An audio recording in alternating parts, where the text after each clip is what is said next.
Et si je me laissais trop toucher par mes patients, si je suis affectée par leur histoire, est-ce que ça veut dire que je suis une mauvaise psy? Comment font les autres psys pour écouter autant de souffrance sans s'effondrer? On imagine parfois qu'être un bon psy, c'est être capable d'écouter toute la journée les drames les plus horribles sans sourciller et de rentrer chez soi totalement détendu, comme si de rien n'était. Mais ça, c'est un fantasme. Être touché par l'histoire de nos patients, c'est normal, mais être envahi, ça l'est beaucoup moins. Alors, comment garder son équilibre? Comment trouver la bonne distance? Eh bien, c'est ce qu'on va voir ensemble aujourd'hui. Hello tout le monde, j'espère que vous allez bien. Je suis vraiment très contente de vous retrouver pour cette nouvelle vidéo. Vous l'avez compris, aujourd'hui, on va parler d'un sujet qu'on me demande très souvent. Comment ne pas se laisser impacter par l'histoire de nos patients? Parce que oui, on est là pour accueillir leur souffrance, mais ça ne veut pas dire qu'on doit la ramener à la maison comme un petit souvenir de séance. Alors, pour bien poser les bases et rentrer dans le vif du sujet, on va d'abord commencer par un truc hyper important, la différence entre empathie, sympathie et compassion. Parce que clairement, si vous mélangez tout ça, vous êtes foutus. Mais avant ça, n'oubliez pas de vous abonner à ma chaîne. Plus vous vous abonnez, et plus moi, ça me motive à faire des vidéos, surtout qu'en plus, j'ai repris ma chaîne de manière assez assidue. Et si vous cliquez sur la petite cloche, vous ne raterez aucune vidéo, alors activez-la. Alors l'empathie, c'est la capacité à reconnaître et comprendre ce que vit et ressent le patient. Alors, c'est pas approuver ou ressentir ce qu'il ressent, mais c'est percevoir et comprendre ce qui l'affecte selon lui. La sympathie, à l'inverse, c'est un partage des états émotionnels du patient et de ses propres états émotionnels. Ça implique donc une proximité affective en plus de la capacité de représentation de ses états mentaux. C'est humain, mais pas très pro. Et la compassion, alors là, c'est la perception de la souffrance de l'autre. C'est quand vous voulez finalement à tout prix soulager sa souffrance, limite emporter une partie sur vos épaules. Ici, on s'approprie la responsabilité d'apaiser la souffrance de l'autre. Et à ce stade, vous êtes clairement plus du tout dans votre rôle de thérapeute. Donc, votre job à vous, c'est d'être dans l'empathie. Pas dans la sympathie, ni dans la compassion. Et c'est là que votre posture professionnelle entre en jeu, parce que la posture, c'est pas juste une question d'attitude, c'est bien plus que ça. Vous le savez, ça limite, ça cadre et ça vous protège. Et c'est ça aussi qui protège nos patients. Mais ça, on y reviendra un petit peu plus tard. Déjà, on va dédramatiser un truc. Si vous êtes touché par l'histoire de vos patients, c'est plutôt bon signe. Ça veut dire que vous êtes humain. En même temps, on bosse quand même avec des histoires parfois très violentes, des traumas qui sont extrêmement lourds et des drames qui nous retournent un petit peu littéralement. Donc oui, c'est normal d'être touché. Encore une fois, un psy, c'est un être humain. Donc nécessairement, on ressent des choses. Mais parce qu'il y a un mais. Il y a être touché et absorbé. Si vous êtes touché au point d'y penser tous les jours, d'avoir la gorge nouée en repensant à ce qu'un patient vous a confié par exemple, ou que ça vous empêche carrément de dormir la nuit, là, on peut se demander si vous n'êtes pas finalement absorbé par l'histoire de vos patients, ou s'il n'y a pas un contre-transfert massif. Et le contre-transfert, c'est quoi? Eh bien, c'est tout ce que j'ai expliqué dans ma vidéo. Si vous ne l'avez pas encore vu, allez vite la voir, ça va vraiment vous aider à comprendre de quoi je parle. Mais grosso modo, ce sont toutes les réactions émotionnelles que votre patient vient réveiller en vous et donc que vous ressentez vis-à-vis de lui. Le problème, c'est pas du tout d'avoir un contre-transfert, on en a tous. Le problème, c'est de pas s'en rendre compte et de se laisser déborder, voire absorber. Si vous ne repérez pas ces propres mouvements contre-transférentiels, vous ne pouvez plus faire la part des choses entre ce qui appartient au patient et ce qui vous appartient à vous. Et là, clairement, vous n'êtes plus du tout dans la bonne distance et vous n'êtes plus du tout dans votre rôle de psy. Mais avant de comprendre comment garder justement cette juste distance et pas vous laisser affecter par l'histoire de vos patients, on va déjà comprendre pourquoi parfois c'est difficile. Et il y a finalement 3 raisons principales à ça. Déjà, on ne nous apprend pas réellement à gérer ça. À la fac, on nous gave de psychopathos, on apprend tous les concepts de leur naissance jusqu'à aujourd'hui, en passant par tous les auteurs qui ont apporté des modifications. Mais honnêtement, on apprend rarement ce qui se passe dans la pratique, hormis en stage. Attention, je ne tape pas sur la fac, moi j'ai adoré mes études. Néanmoins, je pense qu'il y a quand même certaines choses à ajuster et à rajouter, comme notamment la posture professionnelle. C'est pour ça d'ailleurs que je vous ai créé la formation Les bases de la thérapie, pour que vous puissiez maîtriser enfin toutes ces notions essentielles sur la posture professionnelle, la construction de votre cadre interne-externe, le suivi avec vos patients, et évidemment, si vous voulez en savoir plus, je vous ai tout mis en barre de description. Mais revenons à nos moutons. Donc, la gestion de nos propres émotions face aux patients, c'est souvent quelque chose qu'on sait pas trop faire en fait, qu'on apprend sur le tard. Donc, on débarque en libéral avec nos bonnes intentions et 0 outil pour ne pas se faire submerger. Génial. Ensuite, il y a la fameuse frontière interne. C'est ce que moi j'appelle ma bulle. Si vous n'avez pas appris à construire cette limite entre ce que votre patient vous expose et ce que vous absorbez, alors oui, forcément, vous allez être impacté à un moment ou à un autre par l'histoire de vos patients. Et si en plus vous êtes hypersensible, je vous raconte pas. Se protéger, ça s'apprend. Et enfin, il y a le piège du sauveur, c'est-à-dire qu'on veut absolument réparer ou sauver son patient, notamment parce que vous êtes tellement impliqué que vous finissez par prendre la souffrance de votre patient sur vos petites épaules. Comme si finalement votre job, c'était de le sauver, sauf que non. Vous êtes là pour accompagner, pas pour porter ou faire à leur place. Pour ceux qui suivent mes ateliers en ligne, vous savez à quel point je mets un point d'honneur à vous aider à distinguer la nuance. Et ça se ressent clairement en fait dans vos suivis. Et puis, dans ce cas de figure-là, il y a un surinvestissement affectif puisqu'on est du côté de la sympathie. Il y a des patients qui vont devenir finalement vos préférés et c'est ceux-là notamment que vous allez avoir envie de sauver. Et là aussi, gros signal d'alerte, vous l'avez compris. Déjà, le fait qu'il y ait des préférés est un problème en soi puisque ces patients-là vont le ressentir et donc ça va avoir un impact conséquent sur la thérapie. Et en plus, vous allez commencer à les materner ou à les protéger comme si c'était vos petits protégés, vous voyez. Et là, vous êtes clairement plus du tout dans votre rôle non plus.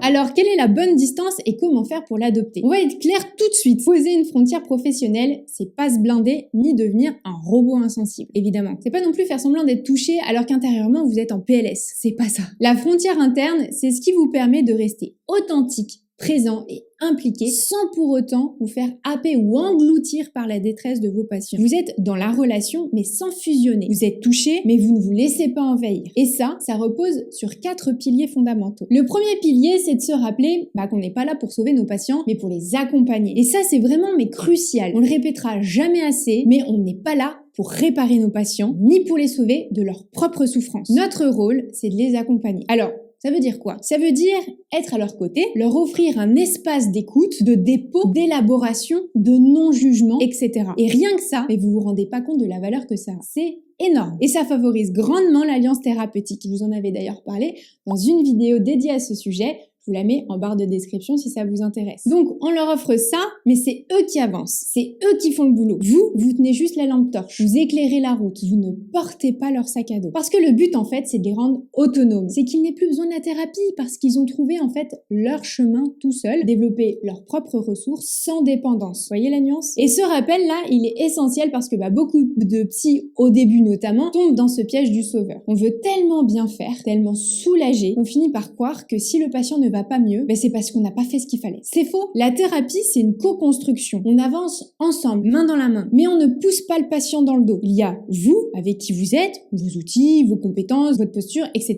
Et il y a le patient avec ses ressources, ses compétences et sa propre responsabilité dans le processus. Si vous oubliez ça, vous allez vous épuiser. Et au passage, vous privez aux patients de leur propre pouvoir d'agir. Le deuxième pilier, c'est la mise en place d'une frontière interne. C'est cette fameuse ligne, si vous voulez, invisible qui vous permet de rester présent sans vous laisser envahir. Vous entendez la souffrance du patient, vous la comprenez, vous la reconnaissez, mais vous ne l'emportez pas avec vous après la séance. Vous la laissez là où elle doit être, en thérapie. Alors concrètement, comment on fait ça? Déjà, il faut apprendre à observer ce qui se passe en vous pendant la séance. Qu'est-ce que vous ressentez? Est-ce que vous commencez à ressentir de la tristesse, de la colère, de l'impuissance? Est-ce que vous sentez que votre corps il se tend, que votre respiration elle se bloque, etc. Tout ça, ce sont des signaux. Ils sont pas là pour être niés, ils sont là pour être repérés. Soit ils sont contre-transférentiels, soit ils vous appartiennent parce qu'ils résonnent avec votre propre histoire. Faites donc un petit point là-dessus. Ensuite, après la séance, prenez quelques petites minutes pour couper. Ce moment de déconnexion, il est vraiment essentiel, honnêtement. Vous pouvez le faire au travers d'un rituel symbolique, comme écrire, respirer, méditer, écouter de la musique, sortir marcher 2 minutes, peu importe. L'idée, c'est de créer une distance entre ce qui s'est passé en séance et le après, pour que vous puissiez reprendre votre vie en quelque sorte et laisser les choses du boulot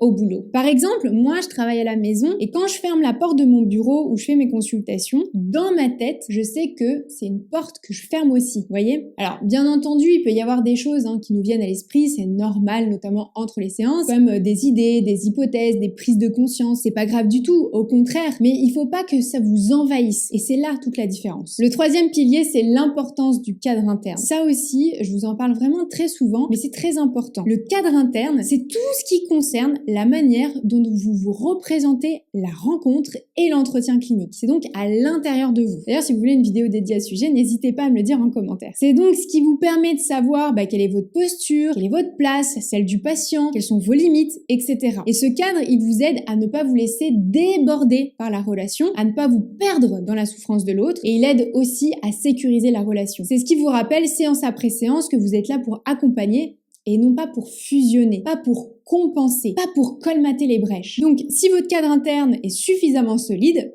peu importe les changements extérieurs, ça bouge pas. Et le cadre interne, ça s'improvise pas non plus. Ça se construit, ça se travaille. Dans ma formation Les bases de la thérapie, il y a vraiment tout un module qui est dédié à ça parce qu'une posture professionnelle adaptée, ça repose justement sur ce cadre interne solide. Et sans ce cadre, vous êtes en freestyle total. Et ce freestyle, clairement, ça marche pas vraiment en thérapie. Le 4e pilier, ça va être de faire un pas de côté en analysant votre contre-transfert. Autrement dit, ce que vous avez identifié dans le pilier numéro 2. Alors, on en a parlé tout à l'heure, le contre-transfert, c'est toutes les réactions que vos patients viennent réveiller en vous notamment. Il y a ceux qui réveillent votre côté sauveur, ceux qui activent vos propres blessures, ceux qui rappellent une personne ou une relation que vous avez connue, etc. C'est normal, mais ça ne doit jamais rester dans l'ombre. Faire un pas de côté, ça veut dire prendre le temps de vous demander qu'est-ce que ce patient déclenche en moi? Pourquoi je me sens comme ça avec lui et pas avec d'autres? Ça permet de repérer vos zones sensibles, vos vulnérabilités personnelles et d'éviter évidemment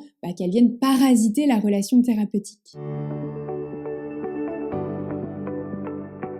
Et c'est là que la supervision prend tout son sens, parce qu'on n'a pas toujours le recul suffisant pour voir ces mécanismes quand on est tout seul. Alors, avoir un regard extérieur, un espace où déposer, ça permet de faire ce fameux pas de côté avant que ça vous submerge, tout simplement. C'est pas un luxe, la supervision, ni une option, c'est une nécessité pour tous. Parce que certains patients viennent forcément toucher des zones sensibles chez nous. C'est normal. C'est totalement illusoire de penser qu'on est guéri de tous nos traumas, de toutes nos blessures, juste parce qu'on est psy ou thérapeute. Non, on a tous une histoire avec nos failles, nos difficultés, nos casseroles et nos zones sensibles sur lesquelles on continue de bosser. Donc nécessairement, parfois, certains patients vont venir entrer en résonance avec ce qui nous appartient. Et c'est là où faire la part des choses et continuer à être dans sa juste place, c'est parfois plus compliqué. Et c'est en supervision qu'on apprend à repérer ce qui entre en résonance avec notre propre histoire et comment éviter que ça vienne tout simplement parasiter notre boulot et donc la thérapie. Je vous ai aussi fait une vidéo complète sur la supervision,